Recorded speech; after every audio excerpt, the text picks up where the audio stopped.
To play Roblox on two accounts on the same time, the first thing that you need to do is to make a new Microsoft account. So from your Microsoft device, click on or search for the Roblox player application and then click on the open options that you can see from the device.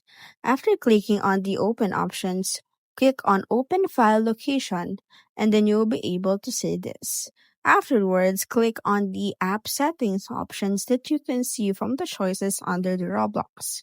And then go to your Roblox account and select a game that you'd like to play and click on the play options that you can see from the game. Afterwards, you will see this page. Seeing that Roblox is now loading and get ready. This means that you have already successfully created a new Microsoft account from the Roblox. And then for you to be able to do it, the final step is download and install Roblox for the new Microsoft account that you created to play it too.